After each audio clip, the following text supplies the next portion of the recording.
Hello everyone, welcome to my YouTube channel physics career. आपका हमारे YouTube channel physics career में बहुत बहुत स्वागत है। आज के इस वीडियो में हम स्टार्ट करेंगे एरिया वेक्टर के बारे में और साथ ही साथ इस वीडियो में हम पढ़ेंगे इलेक्ट्रिक फ्लक्स के बारे में। इलेक्ट्रिक फ्लक्स एक मोस्ट इंपॉर्टेंट टॉपिक है, बट उसको समझने से पहले हमको एरिया वेक्टर को भी समझना बहुत ज़रूरी है। फिर उसके बाद इलेक्ट्रिक फ्लक्स पढ़ेंगे। ये हमारा इलेक्ट्रोस्टैटिक का 5th लेक्चर है। इसके पहले हमने कुछ लेक्चर्स में पढ़ा है चार्ज के बारे में, कूलॉम्स लॉ के बारे में, इलेक्ट्रिक फील्ड के बारे में और इलेक्ट्रिक फील्ड लाइंस के बारे में और उनके सभी के इंपॉर्टेंट प्रॉपर्टीज़ के बारे में। अगर आपने वो वीडियोस नहीं देखी है तो सबसे पहले आप जाकर उन वीडियोस को हमारे चैनल पर देखिए, फिर उसके बाद ये वीडियो देखिए, जिसके बाद आपको ये वीडियो बहुत ही अच्छे से समझ आने वाली है। तो चलिए वीडियो को स्टार्ट करते हैं। वीडियो को स्टार्ट करने से पहले हम आपको बताना चाहेंगे कि अगर आप 12th बोर्ड के स्टूडेंट हैं या फिर BSc ग्रेजुएशन के स्टूडेंट हैं और अपने एग्जाम की प्रिपरेशन कर रहे हैं तो आपके एग्जाम पॉइंट ऑफ व्यू से ये वीडियो बहुत ही हेल्पफुल होने वाली है, क्योंकि इस वीडियो में आपको एक अच्छे कंटेंट के साथ एक अच्छा नोट्स मिलेगा जो आपको आपके एग्जाम में एक अच्छा मार्क्स गेन कराएगा। तो चलिए वीडियो को स्टार्ट करते हैं। और अगर आपको ये वीडियो अच्छी लगेगी तो प्लीज़ वीडियो को लाइक, चैनल को सब्सक्राइब और अपने दोस्तों के साथ शेयर करना ना भूलिएगा। तो चलिए वीडियो को स्टार्ट करते हैं। आज का हमारा टॉपिक है एरिया वेक्टर। और क्या पढ़ेंगे एरिया वेक्टर के साथ ही साथ हम इस वीडियो में पढ़ेंगे इलेक्ट्रिक फ्लक्स के बारे में, बट उसको समझने से पहले हमको एरिया वेक्टर को समझना बहुत ज़रूरी है, जिसके बाद इलेक्ट्रिक फ्लक्स को पढ़ेंगे, क्योंकि इलेक्ट्रिक फ्लक्स एरिया वेक्टर से ही रिलेटेड है। तो चलिए देखते हैं। एरिया वेक्टर छोटा सा टॉपिक है, तो बस कुछ ही मिनटों की बात है, उसके बाद फिर हम इलेक्ट्रिक फ्लक्स देखेंगे। तो देखते हैं आज का हमारा टॉपिक क्या है। एरिया वेक्टर क्या है? एरिया वेक्टर, ठीक। Area vector is a vector quantity and it is denoted by vector A. Area vector क्या है? एरिया वेक्टर एक वेक्टर क्वांटिटी है और इसको डिनोट किससे करते हैं, रिप्रेजेंट किससे करते हैं? वेक्टर ए से रिप्रेजेंट करते हैं। क्या? एरिया वेक्टर एक वेक्टर क्वांटिटी है और इसको हम डिनोट किससे करते हैं? वेक्टर ए से डिनोट करते हैं, ठीक। यहाँ पे आपको एक नोट करने वाला पॉइंट है, कोई भी जो ऑब्जेक्ट का एरिया होता है वो तो स्केलर होता है, बट यहाँ पे जो हम डिस्कस कर रहे हैं वो एरिया का डिस्कस नहीं कर रहे हैं, हम एरिया वेक्टर के बारे में डिस्कस कर रहे हैं, जो कि एक वेक्टर क्वांटिटी है। नाम से ही पता चल रहा है एरिया वेक्टर, तो ये वेक्टर क्वांटिटी है जिसको कि हम वेक्टर ए से डिनोट करते हैं। आगे देखते हैं आगे क्या है। The direction of area vector is always perpendicular outward of the plane। जो एरिया वेक्टर की डायरेक्शन होती है वो हमेशा किसी भी प्लेन से परपेंडिकुलर आउटवर्ड होती है। कैसी होती है? Perpendicular outward. क्या होती है? एरिया वेक्टर क्या है? एरिया वेक्टर एक वेक्टर क्वांटिटी है जिसको कि हम वेक्टर ए से डिनोट करते हैं और इसकी डायरेक्शन कैसी होती है? इसकी डायरेक्शन किसी भी प्लेन के परपेंडिकुलर आउटवर्ड कैसी होती है? हमेशा किसी भी प्लेन के परपेंडिकुलर आउटवर्ड होती है। आपको एक एग्जाम्पल के थ्रू हम समझाना चाहेंगे कि कैसी होती है, ठीक। ये हमारे पास कोई कॉपी है। कॉपी क्या है? बेसिकली डायरी है। इसके पास दो प्लेन हैं, एक प्लेन ये वाला हो गया ऊपर वाला, एक ये नीचे वाला, दो प्लेन है, ठीक। तो ये जो प्लेन है ये प्लेन ऑब्जेक्ट है। इससे जो एरिया वेक्टर की डायरेक्शन होगी कैसी होगी? वो कैसी होगी? वो परपेंडिकुलर आउटवर्ड। कैसी? परपेंडिकुलर आउटवर्ड होगी, ठीक। मतलब बाहर की तरफ होगी, इससे परपेंडिकुलरली बाहर की तरफ, means perpendicular outward of the plane होगी। यहाँ पे कहने का मतलब है कि जो ऑब्जेक्ट है ये और एरिया वेक्टर की जो डायरेक्शन है ये, इन दोनों के बीच में जो एंगल होना चाहिए कितना होना चाहिए? 90 डिग्री का एंगल होना चाहिए। कितना होना चाहिए? 90 डिग्री का एंगल होना चाहिए। ये जो ऑब्जेक्ट प्लेन ऑब्जेक्ट है इसके बीच में और ये जो एरिया वेक्टर है ये इसकी डायरेक्शन के बीच में 90 डिग्री का एंगल होना चाहिए। और एरिया वेक्टर की डायरेक्शन कैसी होती है? Perpendicular outward of the plane. किसी भी प्लेन के परपेंडिकुलर आउटवर्ड। परपेंडिकुलर आउटवर्ड आप फॉरवर्ड डायरेक्शन में भी ले सकते हैं, परपेंडिकुलर आउटवर्ड आप रिवर्स डायरेक्शन में भी इधर भी ले सकते हैं, दोनों साइड। लेकिन यहाँ पे समझिएगा, यहाँ पे एक बात इम्पॉर्टेंट बात है कि आप अब अगर किसी भी क्वेश्चन या डेरिवेशन में कभी भी जो डायरेक्शन लेंगे, अगर फॉरवर्ड ले रहे हैं तो फॉरवर्ड ही पूरे डेरिवेशन पूरे क्वेश्चन में लेंगे, अगर रिवर्स ले रहे हैं तो पूरे क्वेश्चन पूरे डेरिवेशन में रिवर्स ही लेंगे। ऐसा नहीं कि एक बार हम कहीं आगे स्टार्ट में फॉरवर्ड ले लिया फिर बीच में कहीं रिवर्स ले लिया, ऐसे करेंगे तो क्वेश्चन गलत हो जाएगा। ऐसा नहीं है। यहाँ पे जो एरिया वेक्टर की डायरेक्शन आप लेंगे किसी भी क्वेश्चन या डेरिवेशन में, वो या तो आप फॉरवर्ड ही लेंगे पूरे क्वेश्चन में या तो रिवर्स ही लेंगे। और फॉरवर्ड जो लेते हैं वो पॉजिटिव लेते हैं और रिवर्स जो लेते हैं उसको कैसे लेते हैं? वो नेगेटिव लेते हैं, ठीक। तो आपको समझाते हैं कि एरिया वेक्टर की डायरेक्शन कैसी होती है, ठीक। ये हमारे पास कोई क्या है? ये हमारे पास एक प्लेन है, ठीक। अब ये जब हमारे पास एक प्लेन है, प्लेन ऑब्जेक्ट है। तो इससे जो एरिया वेक्टर की डायरेक्शन कैसी होगी, परपेंडिकुलर आउटवर्ड, मतलब इस ऑब्जेक्ट, ये जो बाहर का पोर्शन है इसके अंदर का भी पोर्शन होगा, तो मतलब ये बाहर का जो प्लेन सरफेस है इससे परपेंडिकुलर आउटवर्ड होगी, इधर भी होगी और इधर भी हो सकती है परपेंडिकुलर आउटवर्ड, इस साइड भी, इस साइड, इधर हम निगेटिव लेते हैं, इधर हम पॉजिटिव लेते हैं। और इन दोनों के बीच में एंगल कैसा होना चाहिए, 90 डिग्री। 90 डिग्री कैसे, ये जो है ये हमारा वाई एक्सिस है, मतलब ये प्लेन है वो वाई एक्सिस में रखा हुआ है, तो वाई डायरेक्शन में है, और ये हमारा एरिया वेक्टर किस डायरेक्शन में, एक्स डायरेक्शन में, तो इन दोनों के बीच में एंगल कितना हुआ, 90 डिग्री। तो यहाँ पे यही कहने का मतलब है कि जो एरिया वेक्टर है, एरिया वेक्टर है और ये जो प्लेन ऑब्जेक्ट है इसके बीच में एंगल कितना होगा, 90 डिग्री। मीन्स जो एरिया वेक्टर की डायरेक्शन कैसी होगी, perpendicular outward of the plane, ये जो प्लेन है इससे परपेंडिकुलर आउटवर्ड बाहर की तरफ, इस साइड में, ठीक, इधर भी हो सकती है, इधर भी हो सकती है, दोनों साइड हो सकती है, ठीक। तो आगे देखते हैं आगे क्या है।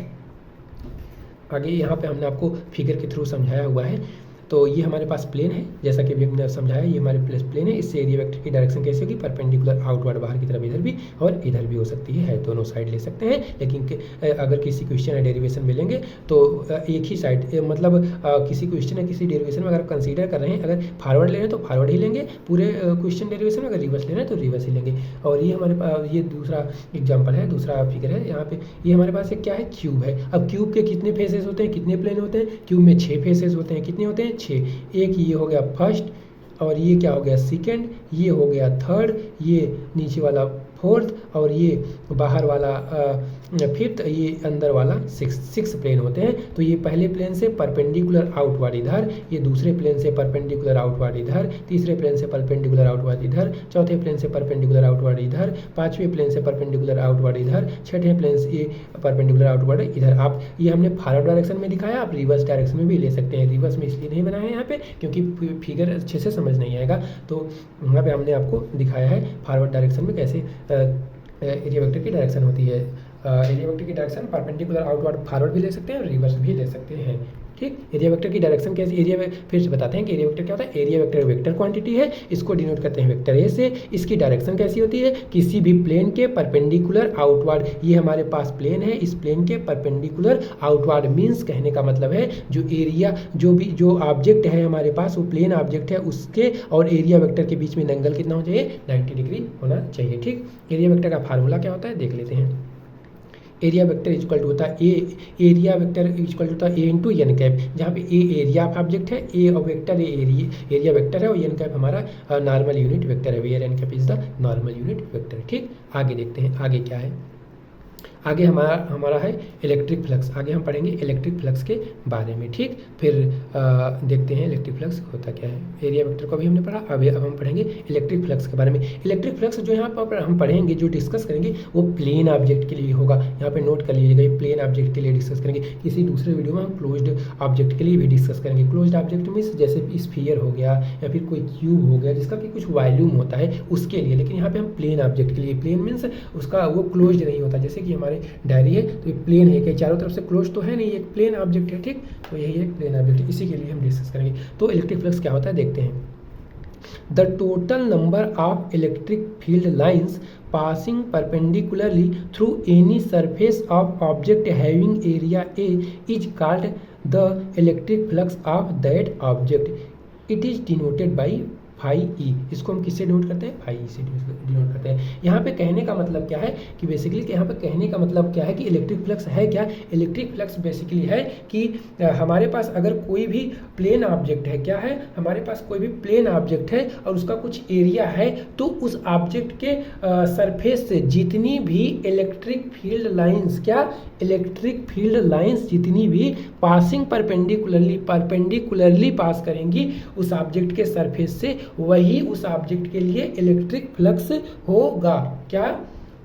क्या बताया हमने, इलेक्ट्रिक फ्लक्स क्या होता है, किसी भी ऑब्जेक्ट के सरफेस से जितनी भी perpendicularly electric field lines pass होंगी वही उस ऑब्जेक्ट के लिए इलेक्ट्रिक फ्लक्स होगा।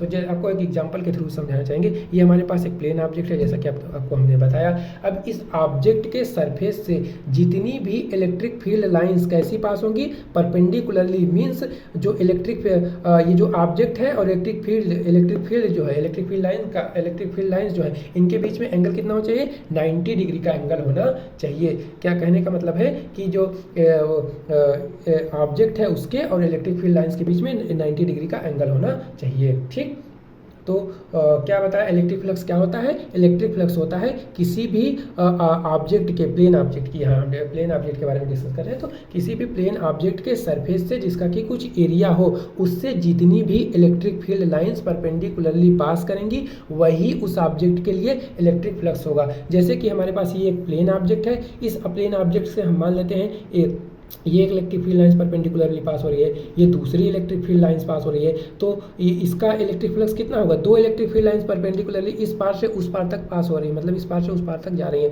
तो इस ऑब्जेक्ट का इलेक्ट्रिक फ्लक्स कितना होगा, 2 होगा। अगर यहीं पे हमने 3 इलेक्ट्रिक फील्ड लाइंस लग दिया, मतलब एक ये हो गई और एक ये, दो रेड वाली पेन ये और तीसरी नीली वाली, ये तीनों अगर इलेक्ट्रिक फील्ड लाइंस इस ऑब्जेक्ट के सरफेस से परपेंडिकुलरली इसे पास करेंगी इस साइड से इस साइड तक, तो इसका इलेक्ट्रिक फ्लक्स कितना हो जाएगा, 3 हो जाएगा। जितनी भी इलेक्ट्रिक फील्ड लाइंस परपेंडिकुलरली पास होंगी वही उस ऑब्जेक्ट के लिए इलेक्ट्रिक फ्लक्स हो जाएगा। ठीक, आपको हमने आगे समझाया हुआ है फिगर के थ्रू।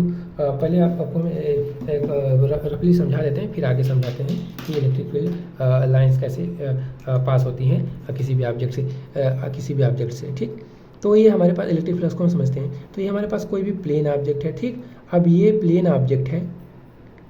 ठीक, अब ये किसी इलेक्ट्रिक फील्ड में रखा हुआ है, किसी इलेक्ट्रिक फील्ड में रखा हुआ है, तो इलेक्ट्रिक फील्ड में रखा हुआ है, तो इलेक्ट्रिक फील्ड लाइंस, कुछ इलेक्ट्रिक फील्ड लाइंस इस ऑब्जेक्ट के अंदर से परपेंडिकुलरली पास हो रही हैं, कुछ इलेक्ट्रिक फील्ड लाइंस पास हो रही हैं और कुछ इलेक्ट्रिक फील्ड लाइंस बाहर से भी जा रही हैं। ठीक, तो इस पूरी टोटल इलेक्ट्रिक फील्ड लाइंस हमारे पास कितनी है, यहाँ पे 1 2 3 4 5 6 7 8। ठीक, क्या है हमारे पास टोटल इलेक्ट्रिक फील्ड लाइन कितनी है, 1 2 3 4 5 6 7 8। बट इस ऑब्जेक्ट के सरफेस से कितनी इलेक्ट्रिक फील्ड लाइंस परपेंडिकुलरली पास हो रही है, केवल और केवल 4 ही इलेक्ट्रिक फील्ड लाइंस पास हो रही है। कितनी, 4। तो इस ऑब्जेक्ट का इलेक्ट्रिक फ्लक्स क्या हो जाएगा, फाई = 4। क्या हो जाएगा, इसका इलेक्ट्रिक फ्लक्स 4 हो जाएगा। टोटल हमारे पास कितनी है, 8 है, लेकिन पास कितनी हो रही है, 4। तो इस ऑब्जेक्ट का इलेक्ट्रिक फ्लक्स कितना हो जाएगा, 4 हो जाएगा। ठीक, और इसमें जो एरिया वेक्टर की डायरेक्शन हम लेंगे वो एरिया वेक्टर की डायरेक्शन कैसी होती है, किसी भी प्लेन के परपेंडिकुलर आउटवर्ड। यहाँ पे हम एरिया वेक्टर की भी डायरेक्शन यहाँ पे दिखा सकते हैं। ठीक, मतलब कहने का मतलब है कि जो ऑब्जेक्ट होता है उसके बीच में और इलेक्ट्रिक फील्ड लाइंस के बीच में 90 डिग्री का एंगल होना चाहिए। ठीक, मतलब ऑब्जेक्ट से जितनी भी इलेक्ट्रिक फील्ड लाइंस पास होनी चाहिए वो परपेंडिकुलरली पास होनी चाहिए। जितनी भी परपेंडिकुलरली पास होंगी वही उस ऑब्जेक्ट के लिए इलेक्ट्रिक फ्लक्स होगा। यहाँ पे 8 थी टोटल, लेकिन पास कितनी हो रही थी परपेंडिकुलरली, 4 ही पास हो रही थी, तो इसलिए इसका इलेक्ट्रिक फ्लक्स कितना हुआ, 4 हुआ। तो आपको हमने यहाँ पर फिगर के थ्रू दिखाया हुआ है। ठीक, उससे पहले आपको हम बताएंगे कि इलेक्ट्रिक फ्लक्स क्वांटिटी कैसी है। Electric flux is a scalar quantity. Electric flux कैसी क्वांटिटी है, इलेक्ट्रिक फ्लक्स एक स्केलर क्वांटिटी है, मतलब इसका एक मैग्नीट्यूड ही होता है, इसके पास डायरेक्शन नहीं होता है। ठीक, इलेक्ट्रिक फ्लक्स कैसी क्वांटिटी है, एक स्केलर क्वांटिटी है। ठीक, अब ये हमने फिगर के थ्रू दिखाया हुआ है। ये हमारे पास कोई प्लेन ऑब्जेक्ट है। क्या है हमारे पास, एक प्लेन ऑब्जेक्ट है। ये किसी भी इलेक्ट्रिक फील्ड में रखा हुआ है, इलेक्ट्रिक फील्ड लाइंस यहाँ से पास हो रही हैं इस ऑब्जेक्ट से, और हमारे पास कुल टोटल कितनी इलेक्ट्रिक फील्ड लाइंस है, 1 2 3 4 5 6 7 8 9। बस इस ऑब्जेक्ट के सरफेस से परपेंडिकुलरली कितनी पास हो रही हैं, इस ऑब्जेक्ट के सरफेस से परपेंडिकुलरली 1 2 3 4 5 ही पास हो रही है। तो इसका इलेक्ट्रिक फ्लक्स कितना होगा, 5 है, तो पूरी 9 बट पास कितनी हो रही है, 5, तो इसका इलेक्ट्रिक फ्लक्स कितना होगा, 5। यहाँ पे आपको नोट करने वाला पॉइंट है, जो ऑब्जेक्ट के सरफेस से जो इलेक्ट्रिक फील्ड लाइंस पास होनी चाहिए वो परपेंडिकुलरली पास होनी चाहिए। ऐसा नहीं है कि किसी भी एंगल पे पास होगी तब वो इलेक्ट्रिक, किसी भी एंगल पर पास होगी तो वो इलेक्ट्रिक फ्लक्स नहीं होगा। जैसे कि हमारे पास ऑब्जेक्ट है, तो इससे अगर ऐसे इस एंगल पे पास हो रही है, ऐसे ऊपर से निकल जा रही है, इधर से निकल जाएगा तो ये इलेक्ट्रिक फ्लक्स नहीं होगा। ऐसे पास हो रही है तो ये इलेक्ट्रिक फ्लक्स में काउंट नहीं होगा। इससे परपेंडिकुलरली पास होनी चाहिए, मतलब ये ऑब्जेक्ट के प्लेन और जो इलेक्ट्रिक फील्ड लाइंस के बीच में 90 डिग्री का एंगल होना चाहिए, वही इलेक्ट्रिक फ्लक्स के में काउंट होंगी, अदरवाइज दूसरी लाइंस काउंट नहीं होंगी। ठीक, तो यहाँ पे हमने दिखाया हुआ है हमारे एरिया ऑफ ऑब्जेक्ट है, इससे परपेंडिकुलरली 5 लाइंस पास हो रही हैं, तो ये हमारा इलेक्ट्रिक फ्लक्स कितना हो जाएगा, 5 है, तो टोटल 9, लेकिन पास हो रही है 5 ही, तो इसका इलेक्ट्रिक फ्लक्स हो कितना हो जाएगा, 5 हो जाएगा। ठीक, तो यहाँ हमने लिखा भी हुआ है, तो आप इसको समझ सकते हैं। कभी भी याद कर आपको आपको याद करने के लिए हमने लिख दिया है, जो जिससे आपको बाद में समझने में परेशानी ना हो। तो लिखा हुआ है in this diagram we can see that we have total 9 number of electric field lines but only 5 electric field lines are passing perpendicularly through area of object, so the electric flux of this object is 5, only 5। मतलब कहने का मतलब है कि इस पूरे figure में हमारे पास तो टोटल 9 इलेक्ट्रिक फील्ड लाइंस हैं, लेकिन इस ऑब्जेक्ट के सरफेस से जो परपेंडिकुलरली पास हो रही हैं वो केवल और केवल 5 इलेक्ट्रिक फील्ड लाइंस पास हो रही हैं। तो इसका जो इलेक्ट्रिक फ्लक्स होगा वो केवल और केवल 5 होगा, that is electric flux of this object. मतलब इस फ्लक्स के लिए जो इलेक्ट्रिक फ्लक्स होगा इस ऑब्जेक्ट के लिए, जो हमारे पास यहाँ पे ऑब्जेक्ट है, इस ऑब्जेक्ट के लिए इलेक्ट्रिक फ्लक्स कितना होगा, वो 5 होगा। है 9 लेकिन पास हो रही है 5, तो 5 ही होगा। देखिए यहाँ पे हमने हाईलाइट किया हुआ है, केवल 5 ही पास हो रही हैं, तो ये 5 ही इसका इलेक्ट्रिक फ्लक्स होगा। बाकी इसके बाहर से जा रही हैं तो वो इलेक्ट्रिक फ्लक्स नहीं काउंट होगा। ठीक, आगे देखते हैं इलेक्ट्रिक फ्लक्स का फार्मूला क्या होता है। The formula of electric flux is phi E is equal to E into A cos theta is equal to vector E dot vector A, जहाँ पे वेक्टर ई इलेक्ट्रिक फील्ड है और ये vector A area, vector A जो है कि area of object है, और यहाँ पे जो ए है ये एरिया है। इसको मैग्नीट्यूड के फॉर्म में लिखें, ये वेक्टर के फॉर्म में, ये मैग्नीट्यूड के फॉर्म में, ये वेक्टर के फॉर्म में। ये था हमारा इलेक्ट्रिक फ्लक्स। क्या था? इलेक्ट्रिक फ्लक्स ये था किस ऑब्जेक्ट के लिए? प्लेन ऑब्जेक्ट के लिए। हम आगे वीडियो में देखेंगे electric flux for closed object, उसको देखेंगे, लेकिन इसको अभी हमने यहाँ पे क्या देखा, electric flux for plane object. ठीक, तो इस वीडियो में हमने क्या देखा, इलेक्ट्रिक फ्लक्स के बारे में, एरिया वेक्टर के बारे में, और इलेक्ट्रिक फ्लक्स का फार्मूला क्या होता है। तो ये था हमारा किसके लिए, प्लेन ऑब्जेक्ट के लिए। आगे वीडियो में हम आपको क्लोज्ड ऑब्जेक्ट के लिए भी डिस्कस करेंगे उस वीडियो में, लेकिन आज के लिए बस इतना ही। तो आपको हम मिलते हैं किसी नेक्स्ट वीडियो में। नेक्स्ट वीडियो में हम डिस्कस करेंगे इलेक्ट्रिक फ्लक्स फॉर आपको हम नेक्स्ट वीडियो में इलेक्ट्रिक फ्लक्स क्लोज्ड ऑब्जेक्ट के लिए नहीं बताएंगे। पिछले आगे के वीडियो में हम डिस्कस करेंगे पहले कि इलेक्ट्रिक फ्लक्स जो ये फाई ई इलेक्ट्रिक फ्लक्स है ये किन किन चीज़ों पर डिपेंड करता है, ये फार्मूला आता कहाँ से। जो फार्मूला है ये phi E is equal to E A cos theta is equal to vector E dot vector A, ये फार्मूला आता कहाँ से, इसको डिस्कस करेंगे। फिर उसके बाद हम क्लोज्ड ऑब्जेक्ट के लिए डिस्कस करेंगे। ठीक, तो ये मतलब बेसिकली इलेक्ट्रिक फ्लक्स किन किन चीज़ों पर डिपेंड करता है। इलेक्ट्रिक फ्लक्स डिपेंड करता है ई पे, डिपेंड करता है ए पे, और एंगल पे डिपेंड करता है। तो इसको हम नेक्स्ट वीडियो में देखेंगे, लेकिन अभी आप इस फार्मूला को याद किए रहिए, इसको समझे रहिए। आगे हम ये फार्मूला कहाँ से आता है उसको देखेंगे। तब तक के आज के लिए इतना ही, बस फिर मिलते हैं किसी नेक्स्ट वीडियो में। सो आपको अगर वीडियो अच्छी लगी हो तो प्लीज़ वीडियो को लाइक, चैनल को सब्सक्राइब और अपने दोस्तों के साथ शेयर करना ना भूलिएगा। ठीक, सो मिलते हैं फिर नेक्स्ट वीडियो में। So thanks for watching this video. Okay, bye.